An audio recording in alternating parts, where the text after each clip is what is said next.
إن الحمد لله نحمده ونستعينه ونستغفره ونعوذ بالله من شرور أنفسنا ومن سيئات أعمالنا من يهده الله فلا مضل له ومن يضلله فلا هادي له وأشهد أن لا إله إلا الله وحده لا شريك له وأشهد أن محمدًا عبده ورسوله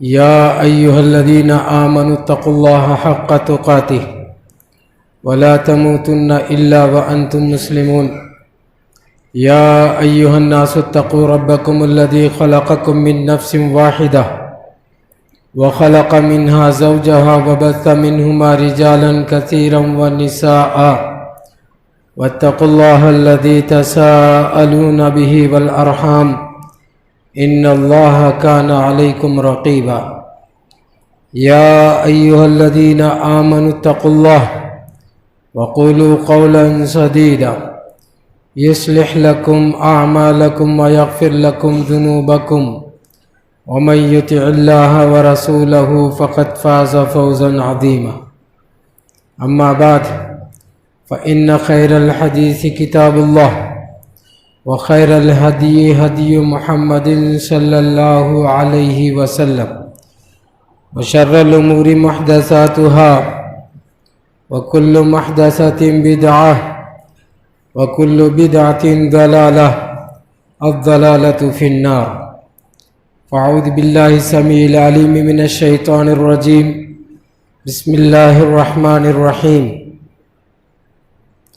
قاف القرآن المجيد بل عجبوا أن جاءهم منذر منهم فقال الكافرون هذا شيء عجيب أإذا متنا وكنا ترابا ذلك رجع بعيد قد علمنا ما تنقص الأرض منهم وعندنا كتاب حفيظ بل كذبوا بالحق لما جاءهم فهم في أمر مريج وقال الله عز وجل أعوذ بالله من الشيطان الرجيم ومن تق السيئات يومئذ فقد رحمته وذلك هو الفوز العظيم۔ اللہ تبارک و تعالیٰ نے کائنات بنانے سے پہلے قلم کو بنایا۔ اس وقت اللہ کا عرش پانی پر تھا اور اس قلم کو اللہ تعالیٰ نے حکم دیا لکھ، تو وہ لکھنے لگا۔ لوح محفوظ جو کتاب تقدیر ہے، اس میں اس قلم نے لکھنا شروع کیا۔ لوح محفوظ اللہ تبارک و تعالیٰ نے اس تختی کو موتی سے بنایا، پھر اس کے جو صحیفے ہیں اس کو لال یاقوت سے بنایا۔ قلم بھی نور کا تھا اور اس میں جو روشنائی آئی وہ بھی نور کی تھی۔ اس کتاب تقدیر کو اللہ تبارک و تعالیٰ نے نور سے لیمنیٹ کیا۔ جس کتاب تقدیر کو اللہ تعالیٰ نے ساری دنیا کے مقدر کے لیے محفوظ جگہ بنایا، وہ اللہ تبارک و تعالیٰ کے علم کا وہ مظہر تھا۔ اللہ جو چاہتا ہے، جو ہونے والا ہے، ان چیزوں کو اللہ تبارک و تعالیٰ نے آگے کیا کیا ہونے والا ہے ساری باتوں کو اس کتاب میں لکھ رکھا۔ اس میں یہ بھی لکھ رکھا کہ کائنات کو اللہ تبارک و تعالیٰ آزمائشوں سے گزارے گا۔ ہر انسان کے ساتھ اللہ تبارک و تعالیٰ نے آزمائش کے سلسلے رکھا ہے۔ آدم علیہ السلام کو اللہ تبارک و تعالیٰ جنت دے کر آزمایا، پھر اس میں شیطان کو ساتھ میں رکھ کر آزمایا۔ اللہ تبارک و تعالیٰ نے آدم علیہ السلام کی نسل میں قابل جیسے ظالم بیٹے کو دے کر آزمایا۔ نوح علیہ السلام کو اللہ تبارک و تعالیٰ نے کشتی دے کر آزمایا۔ ابراہیم علیہ السلام کے ساتھ تو آزمائش کی اتنی لمبی کڑیاں ہیں تو مہینے اس موضوع پر بولا جا سکتا ہے۔ ہود علیہ السلام کو اور ان کی قوم کو اللہ تعالیٰ نے طاقت دے کر آزمایا۔ صالح علیہ السلام کو اونٹنی دے کر آزمایا۔ اسماعیل علیہ السلام کے ساتھ اللہ تبارک و تعالیٰ نے خواب کے ذریعے سے آزمایا جو باپ کو دکھایا گیا، پھر بیابان میں ان کو بسایا۔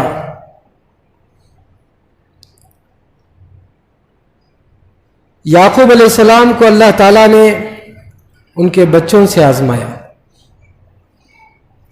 یوسف علیہ السلام کو بھائیوں سے آزمایا۔ موسیٰ علیہ السلام کو فرعون سے آزمایا، بنی اسرائیل سے آزمایا، سمندر سے آزمایا، جادوگروں سے آزمایا، اور ان کے ساتھی ہارون جو ان کے بھائی تھے ان کو قارون سے آزمایا جو انہی کے خاندان کا آدمی تھا۔ یونس علیہ السلام کو اللہ تعالیٰ نے مچھلی سے آزمایا، یوسف علیہ السلام کو بھائیوں سے آزمایا، کنویں سے آزمایا، عزیز مصر کی بیوی سے آزمایا۔ اللہ اکبر۔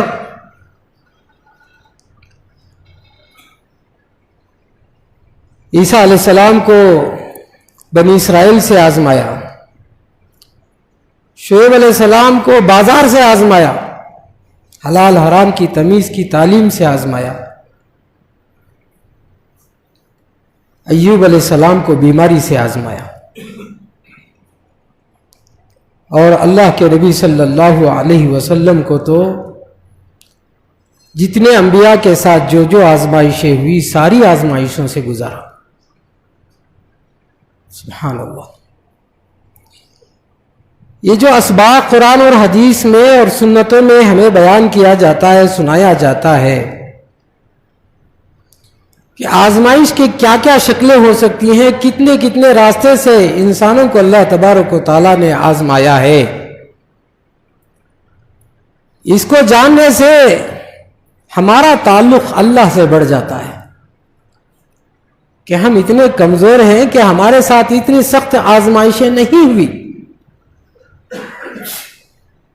جتنی سخت آزمائشیں انبیاء علیہ السلام کے ساتھ ہوئی، اور ان کے ساتھ رہنے والے صحابہ رضوان اللہ علیہم اجمعین اور حواریوں کے ساتھ جو آزمائشوں کا مسئلہ تھا، اتنی بڑی آزمائش تو ہم لوگوں کے ساتھ ہو نہیں سکتی۔ جب بھی کوئی پریشانی انسان کو لاحق ہو جائے تو اسے اپنے انبیاء علیہ السلام کے سبق کو دیکھنا پڑے گا، اور یہ سمجھ لینا اور یقین کر لینا پڑے گا، اور یقیناً یہ اس کو نبیوں کے واقعات سے جو تسلی ملتی ہے، جو اطمینان ملتا ہے، جو پریشانیوں سے اسے راحت ملتی ہے، وہ ایک بہت بڑا اللہ کا انعام ہے، اس کے بارے میں ہم بیان نہیں کر سکتے۔ جب انسان کے ساتھ آزمائش ہوتی ہے وقتی طور سے وہ پریشان ہو جاتا ہے، لیکن پریشانی جب ختم ہوتی ہے تب اسے اس بات کا احساس ہوتا ہے کہ یہ آزمائش تو ہمارے لیے اللہ کی طرف سے رحم ہے، اس میں ہمارے لیے اللہ کا انعام ہے۔ اگر ہم ان مسائل میں نہیں الجھتے، ان پریشانیوں میں ہم پریشان نہ ہوتے، ان آزمائش کے